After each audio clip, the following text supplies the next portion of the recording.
Okay.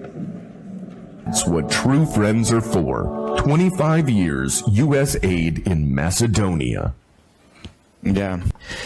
I'd like now to welcome Satki Ismaili, the Kirill and Methodic Primary School Director from Tetovo, to talk us about how education can prepare youth for the modern workforce.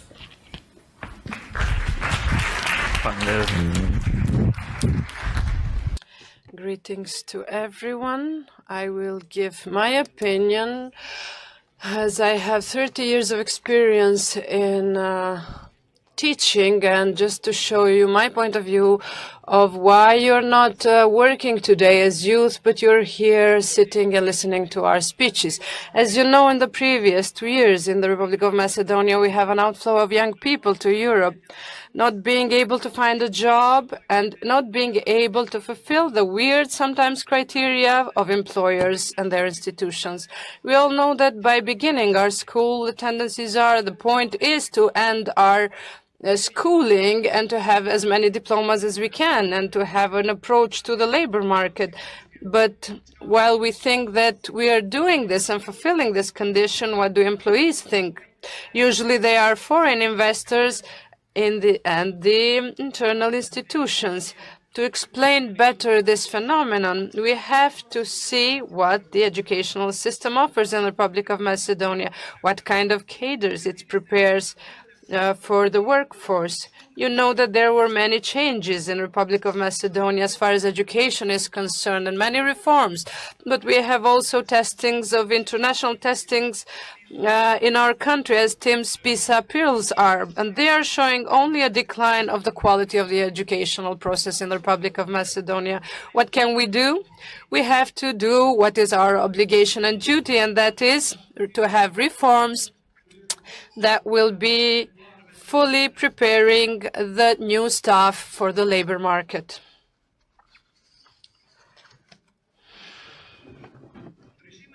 The changes which were already done in the primary education system are changes that offer a lot, but only in the lowest cycles of the education. You know that we have the primary and secondary school, and in the classworks, thanks to many projects that are being implemented, thanks to USAID as well.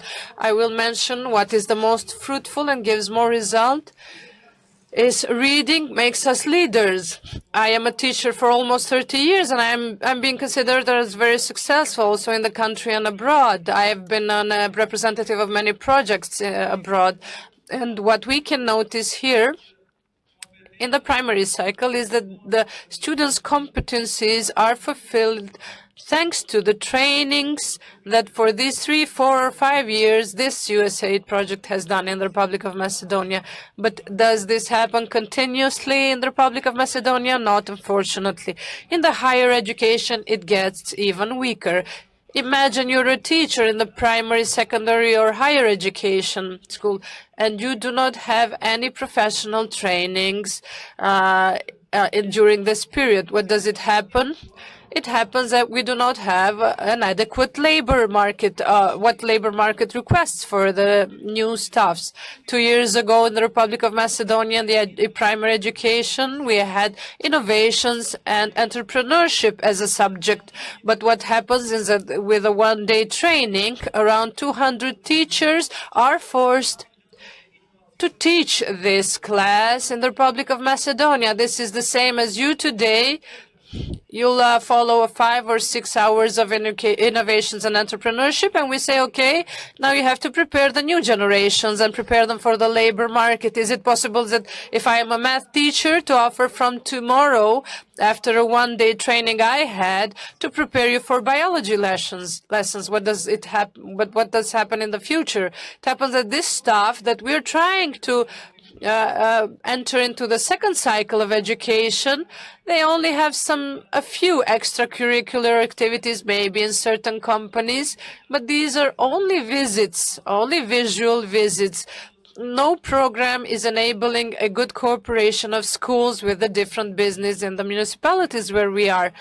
And this leads to the fact that when we have an orientation of the staff from the primary to the secondary schools, this is what happens. The greatest number of people in the primary schools wish to be going to the gymnasium, medical school, or economy. These are the statistics that show this. And without thinking that what awaits them in the labor market. If the educational system can give all the primary education children, the greatest part would go here. But what about the professional or vocational schools? There we have students that cannot go to these three directions. What happens to them? By not having good and qualitative programs where they would develop their competencies for and skills for the labor market, they remain just trying to finish this school and going to higher education. But what happens after they finish middle school? There is a great surplus of these three directions. And then they want to go to universities where they already become aware on the needs of the labor markets. But then there is a phenomenon in Macedonia where after finishing these three directions, for example, one has finished medical high school, then he goes to the English language studies, or finishes economy, then goes to the medical studies or another profession. What kind of competencies will he have after the secondary school? Unfortunately, many young people, after finishing these two directions, they go to teach in primary, to study teaching in primary and secondary schools. Imagine if a young person that has finished economy or medical high school, I am a principal of a school, and for one working place, there are around 20 people running for it. But unfortunately, this system today that made young people go out of the country today, we know ahead who is going to get that work, that job. And we are trying to prevent these processes and to select qualitative staff. But the qualitative staff, how can we stop these people in the country? If we have a deficit, if we have a surplus there, but we have a deficit here, and the foreign investors in Macedonia say that they have, for the 3 last years, a lack of around 5,000 workers, and these are workers that would be welders, different mechanics, the mechatronics profession, and so on. What happens with the higher education? We do not have enough IT staff, programmers, software testers, and so on, many others. But on the other side, it is maybe also funny because the textile industry and the catering industry says that we do not have an adequate staff for their companies. How can we have an interest if one person that has gone through 18 years of school, you're giving them a salary of 12,000 dinars, equal to 200 euros? Do you think that they will remain there with such a salary if they have higher education qualifications? Unfortunately, there is a case that good doctors are leaving the country as well, and we're expecting in the next 2 years to have a lack of around 500 doctor specialists. Why? Because a doctor cannot visit 35 patients with a salary that is so small as the one in our countries. What can we do to overcome this situation? Yes, there are opportunities.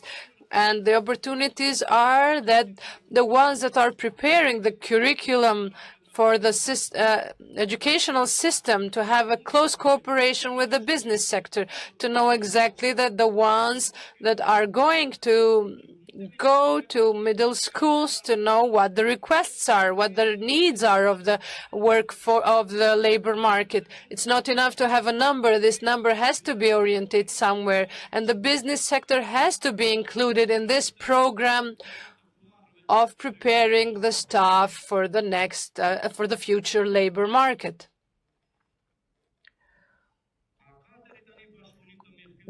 Did we have so far a good cooperation of educational institutions with the business sector? Unfortunately not. And this makes having 5,000 people as a deficit or a need of professions. But then on the other side, we have 2,000, 3,000 people that get salaries and stay at home. What do we have to do? We have to take the positive examples that we have in the Republic of Macedonia. I come from Tetovo. Does not mean that the Tetovo is the only city where everything is flourishing. But we've made some changes in the educational system, especially the approach of the secondary schools. We have people from Tetovo here. We have the gymnasium, the medical school, and the economy. The previous years, the greatest interest to enroll was just there. But the other professional schools like Mosha Piad and George Stoichevsky were almost to a close. And the higher education made a change. Not that everything is excellent there, but here we saw that the number became bigger. And the number for the medical and the economy direction got smaller, and these others got increased. But thanks to USAID and some programs it implemented within the municipality of Tetovo and the high schools, today these high schools have prepared curricula that I personally visited. There are 9 institutions, business institutions, and I was interested without them knowing where they got the staff from. These 2 groups are included in these businesses, and they have statistics that show that while developing the competencies and skills which are based on the needs of the labor market, around 60% of these youth are more employable in these businesses, which are within the municipality of Tetovo, but there is a great number, unfortunately, does not get included here, and we know that the only thing they do is they take their bags and they head to Europe. Is something particular that you and the rest of us to be devoted to the personal development, which will be permanent and continuous, and not saying that, okay, we finished high school and somebody will find us a job. So that's why we have to open our eyes to contribute and to stop this and to forget this. Thank you a lot.